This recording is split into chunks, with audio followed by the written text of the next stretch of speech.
Hey friends, this is Jenny with Homeschool Teens with Jenny, and it has taken me a week to get this unboxing even filmed for you. We are in the thick of summer. We are making memories, having lots of fun. There's Legos behind me all over the floor that you can't see, and sewing projects on the other end of the room, and we're just really enjoying some downtime and creative time over the summer. I hope we'll have a few fun adventures that we can go on as well. I'm in the brainstorming stage of coming up with a few things that we can go do. So we're pretty excited just to have a breather and to be wrapping everything up from this past year and just taking it easy for a little while.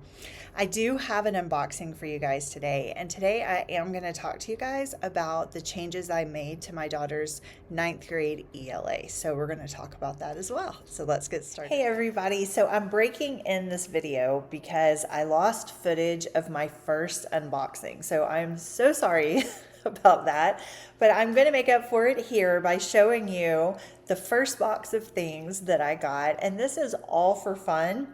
So these are kind of supplemental and just fun resources, but the first thing I got was the Life of Fred chemistry, and it says here, as serious as it needs to be. Basically, it's just a small chapter every week, and it does have chemistry concepts obviously in it, but it's presented through Fred's life. And so we do a lot with Life of Fred. We did the elementary series, we did the intermediate math series, we did pre-algebra with Life of Fred, and it was kind of supplemental at some points in our homeschool. And in the intermediate and pre-algebra stage for my son, it was a main curriculum. So we've used Life of Fred in a variety of different ways. This will just be a supplement. We already kind of know his story, and we followed him for a long time. And I think this is just going to be a fun way to kind of emphasize chemistry concepts that we're learning out of a textbook. It also could really help explain concepts that we're having a hard time understanding from our textbook. If we come over here, it might clarify that better for us. So I just thought this would be a really fun resource. So I got this for us this year. And then the last little set that I got, sorry, I have an itch, is the Life of Fred grammar. I totally forgot that Life of Fred had this. And my oldest son, going into 11th grade, has been doing a lot of easy grammar and just kind of those daily drills. There's nothing wrong with that. He likes that format, but it gets kind of dry. And I kind of just wanted something new for him so that we could do something fun. And so I thought this would be a great way to review grammar this year. So basically there's 4, and it starts with Australia. And I was just going to kind of read the blurb that the author puts in here, so you kind of know his take on education and how he writes his books, because it is a little bit different. It says, a note from Stan. The government schools in most textbooks practice a form of segregation. In English class, they study only English. In math class, they study only math. In history, only history. In geography, only geography. I believe there's an inner coherence among all the subjects. I do not teach English, I teach kids. In some of the Life of Fred math books, there's piano sheet music. In this book, I include the geography of the oceans, the capital of Kansas, the 4 ways to try and figure out what a continent is, and what to do if you're lost in an airport.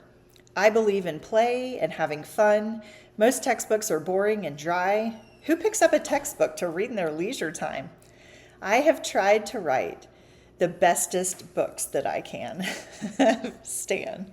So this book specifically will tell you on the back kind of the different things that it covers. It's not a comprehensive list by any means. But it says in Life of Fred Australia, you'll learn the difference between a hemistitch and a heteronym, what each of these abbreviations means, and it's PS, all the different versions, how to experience 2 summers and no winters each year, when to expect the next magnetic pole reversal, how to get an invitation to teach in Australia, and a million other things, and in parentheses, hyperbole. So it's just kind of a fun way to do grammar. He tells you it will take you beyond what most high school graduates and many college majors know. The way the information is presented is honestly just fun, but it is surprisingly deep too. And you learn things sometimes I don't think you would pull from a textbook.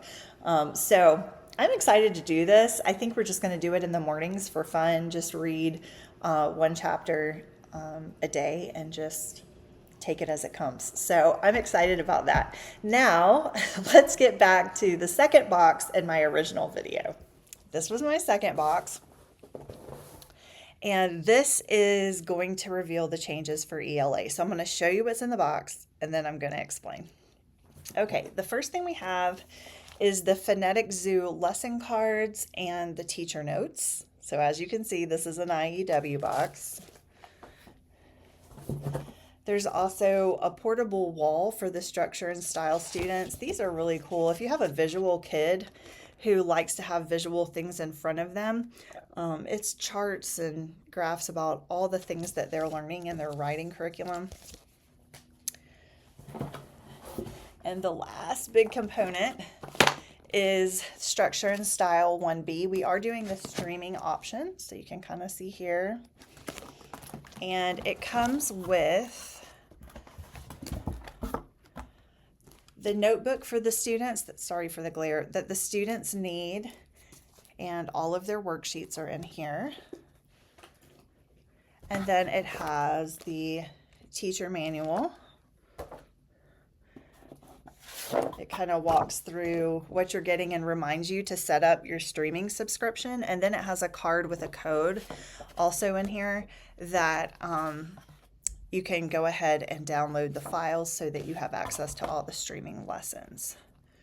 So let's talk about how we went from language lessons for a living education to IEW. I will be completely and totally honest and upfront with you.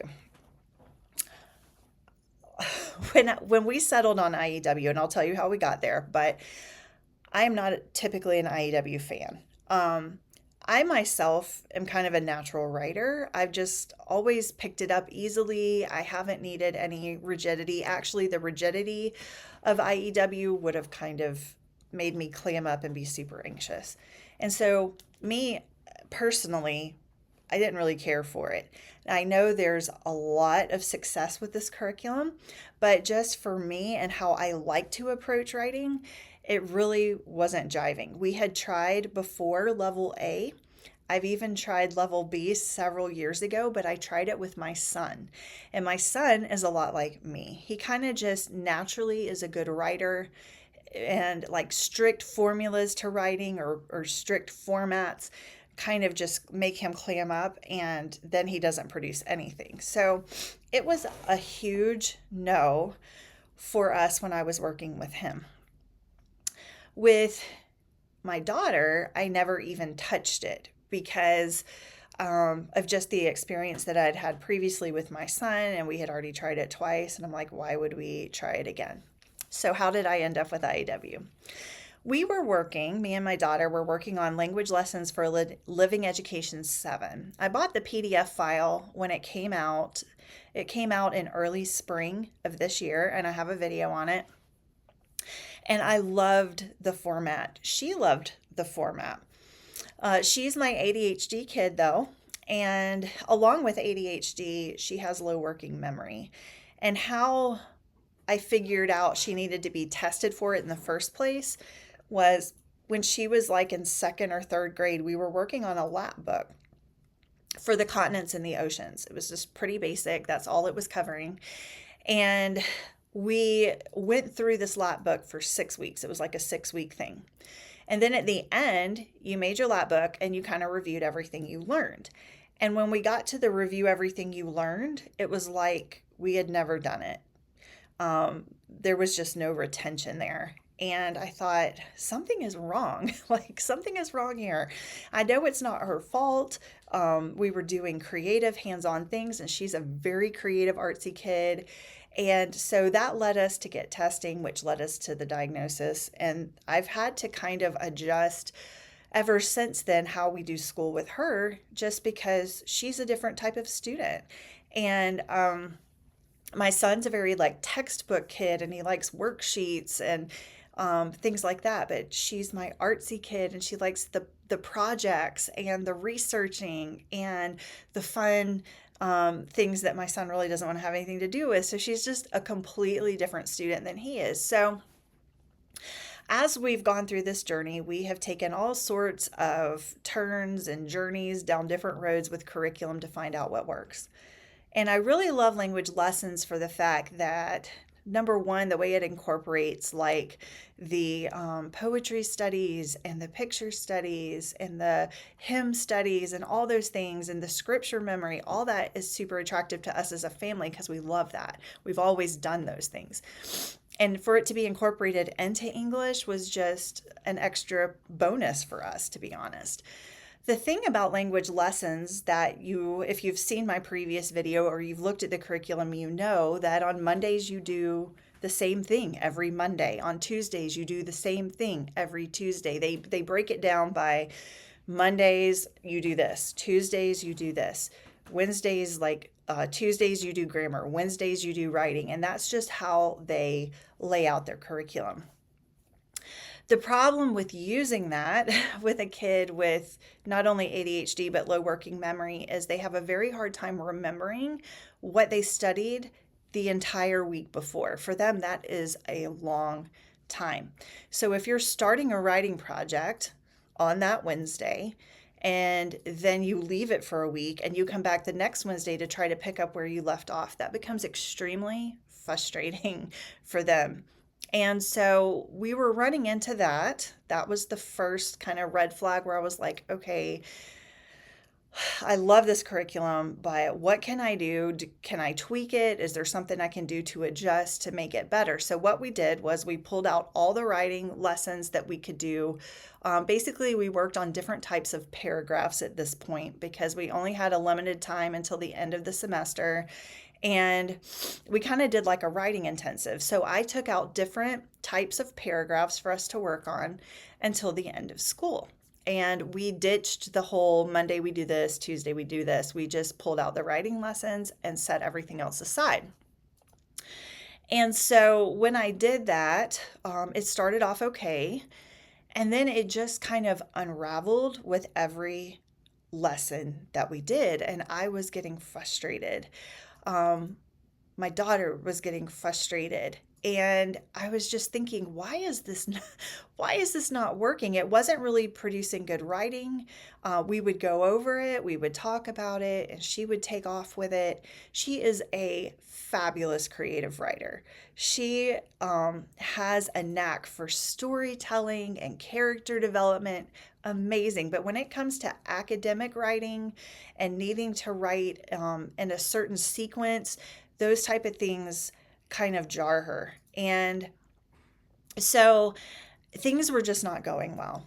And the last paragraph we did, I just said, okay, I need to go consult with some people and figure out if this is really the best fit. At the same time, one of my YouTube viewers commented on my Language Lessons 9 video and said, Jenny, you're making so many accommodations to make this work for your student. Wouldn't it just be easier to ditch the language lessons and just add a writing curriculum? And she wasn't being ugly at all. I mean, I was like, yeah, at this point, when I stepped back and thought about her comment, I was like, I really have, the grammar was something we needed to work on, and that format wasn't going to work for my student. There wasn't any additional reading beyond reading a few pages of Pilgrim's Progress a week, and I knew she needed more reading, so I added in a reading journal.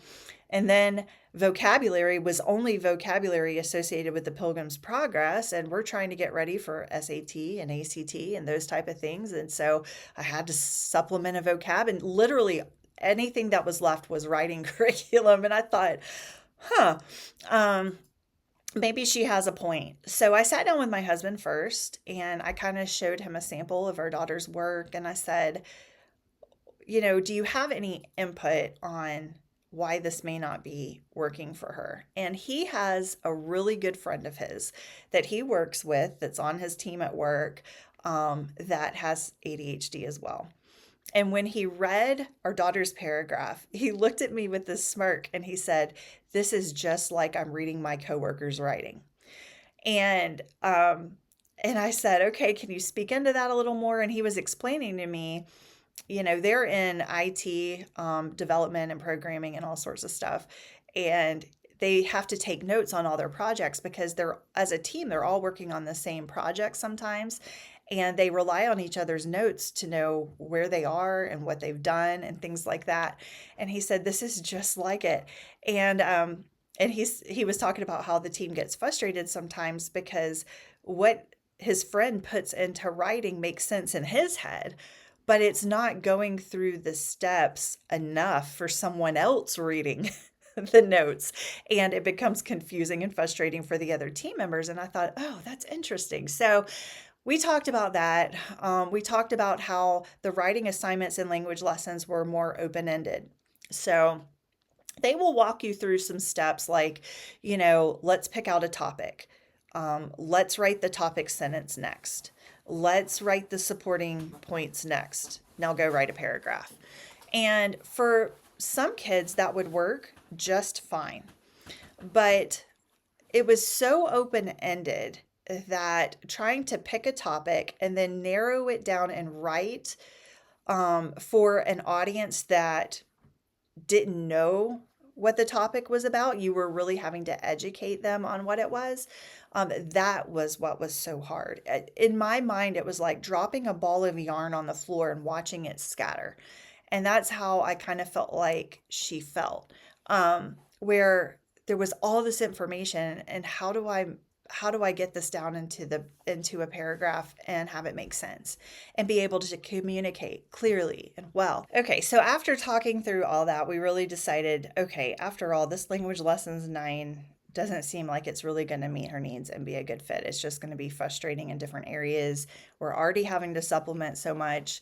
Let's just kind of rethink what we're doing. And all the other pieces I incorporated, I knew would work great. So really, we just needed a writing component. So one of my best friends and I have been homeschooling for about the same time. We both have kids on the spectrum. We both have kids with ADHD.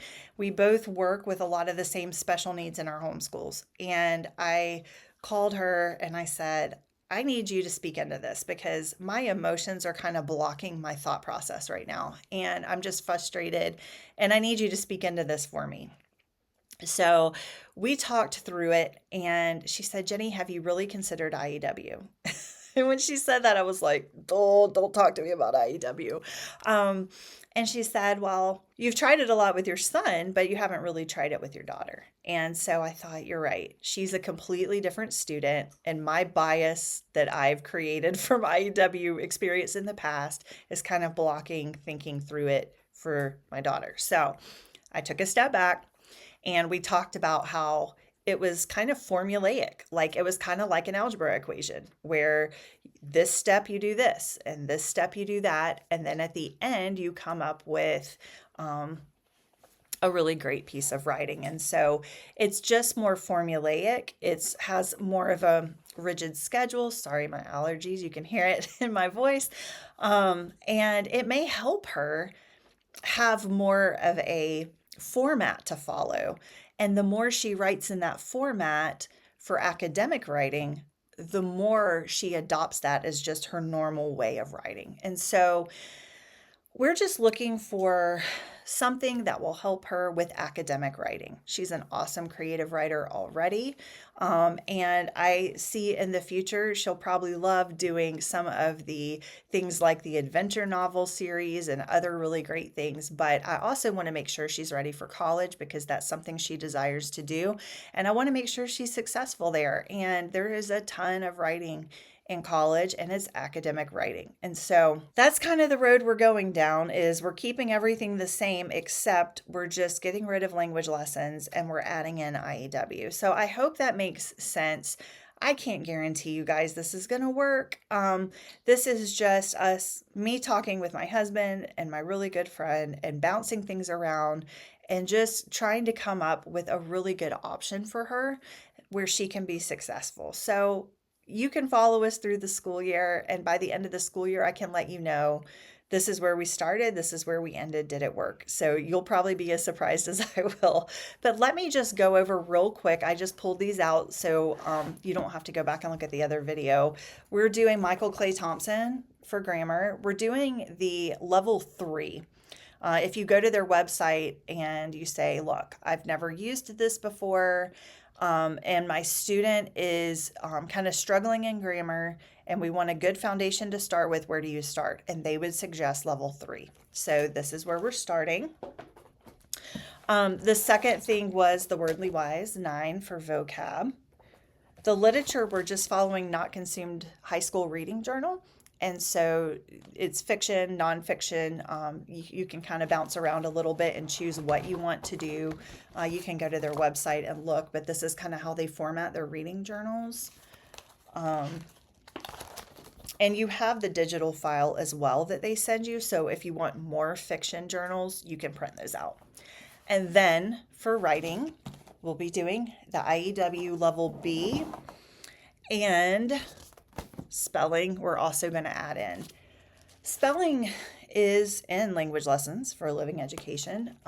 You don't see spelling sometimes in a lot of high school level curriculum because at that point you've worked on it through elementary, you've worked on it through middle school, and so when you get to high school you focus more on grammar and usage and things like that. Well, spelling is kind of another hang-up point for us, and it's just been something that we had put aside for a few years. It got frustrating, and it was just pulling teeth trying to do it, and we stepped back and we just said, use spell check for a while. And that was kind of our approach to spelling, which is a little embarrassing, but it's true. And so we're going to hop back in and just to have a foundation of basic vocabulary where we're not always having to rely solely on spell check. So you have different levels. You have A, B, and C. We're just going to start with level A, go through it. If she already knows the words, we'll obviously go to the next one. And so she might go through level A super, super fast. And then we'll go to level B. And we're just going to work through it this year and see where we're at. So I can let you know at the end of the year how that works as well. I had the files that I already purchased a long time ago with Phonetic Zoo. I have level A and level B. That has been sitting in my downloaded homeschool folder for a long time. And so we just decided, let's pick it back up. So I only had to order the cards and the teacher guide just to kind of pick up and start over and see how we do with that. So that is 9th grade ELA. We're doing a little IEW in with everything else. So Buster's going to say goodbye with me today. Thanks for sticking with me. If you have any comments or questions, just leave it in the comment section below and I'll get back to you. So we'll see you again in the next one. Bye.